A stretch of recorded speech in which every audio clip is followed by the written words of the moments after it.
रामपुर नाम के गांव में दीनानाथ नाम का एक गरीब किताबें बेचने वाला अपनी पत्नी और 2 बच्चों के साथ रहता था। उसकी पत्नी का नाम सविता था और उसके बेटे का नाम राजू और बेटी का नाम रोशनी था। दीनानाथ पहले से ही किताबें बेचता था और किसी तरह अपने परिवार का पेट भरता था। जैसे तैसे गरीबी में दिन कट रहे थे। 2 दिन बाद दिवाली थी।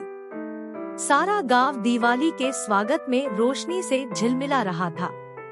रोज की तरह दीनानाथ अपने बेटे राजू को लेकर किताबें बेचने दुकान पर गए। सुबह से लेकर दोपहर हो गई, एक भी किताब नहीं बिकी थी।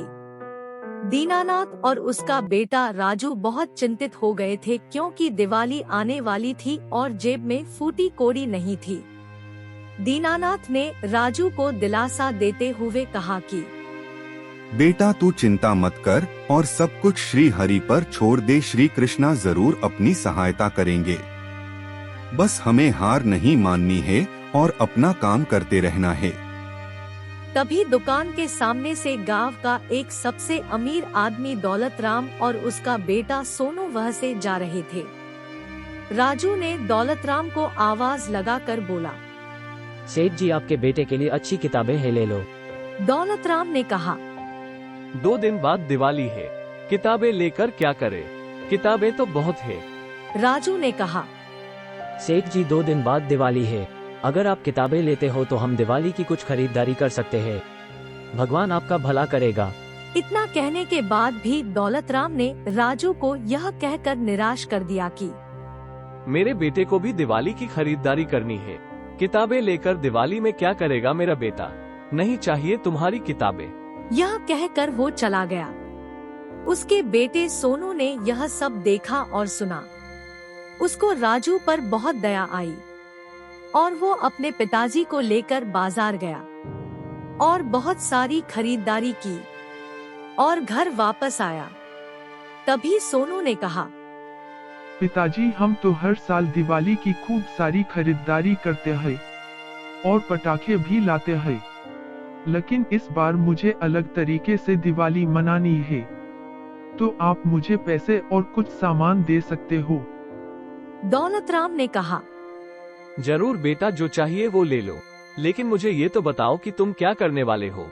सोनू ने कहा, पिताजी मैं ये सब वह किताबें बेचने वाले लड़के को देना चाहता हूँ, ताकि वो अपनी दिवाली अच्छी तरह से मनाए। यह सुनकर दौलतराम की आंखें खुल गई और उसने सोनू को शाबाशी देते हुए कहा कि मुझे तुम पर नाज है बेटा, आज तुमने मेरी भी आंखें खोल दी और मुझे यह एहसास कराया कि दिवाली तो सबके साथ मिलकर मनानी चाहिए। अगर किसी गरीब को मदद करके दिवाली मनाई जाए तो इससे अच्छी दिवाली कोई नहीं हो सकती। चलो हम जाते हैं और वो दुकान वाले को सब देकर आते हैं। दूसरी ओर दीनानाथ और राजू बहुत मेहनत और लगन से किताबें बेचने की कोशिश कर रहे थे, लेकिन दिवाली होने के कारण उनकी एक भी किताब बिकी नहीं थी। शाम होने आई थी। दोनों बाप बेटे निराश होकर बैठे थे कि तभी वहां पर दौलतराम और सोनू आए और उनको पैसे, मिठाई और कुछ कपड़े दिए और बोला, हमें कोई किताब नहीं चाहिए, ये सब तुम रख लो और दिवाली मनाओ। सोनू ने राजू को गले लगाकर कहा, दोस्त तुम निराश मत होना और अच्छी तरह से दिवाली मनाना, और कुछ और जरूरत हो तो बताना। राजू ने सोनू को हाथ जोड़कर कहा, आपका बहुत धन्यवाद कि आपने यह सब हमें जरूरत के समय पर दिया। बाकी हम तो बहुत निराश हो गए थे, लेकिन मैं यह सब चीजें तभी लूंगा जब आप यह किताबें लोगे। सोनू ने कहा, ठीक है भाई, अपने हिसाब से जो किताबें देनी है दे दो। दीनानाथ और राजू खुशी खुशी अपने घर गए और अपने परिवार के साथ बैठकर श्री कृष्ण जी की पूजा अर्चना करने लगे। और दीनानाथ ने राजू से कहा, देखा अगर भक्ति सच्ची है तो भगवान भी अपने भक्तों की सहायता करते हैं।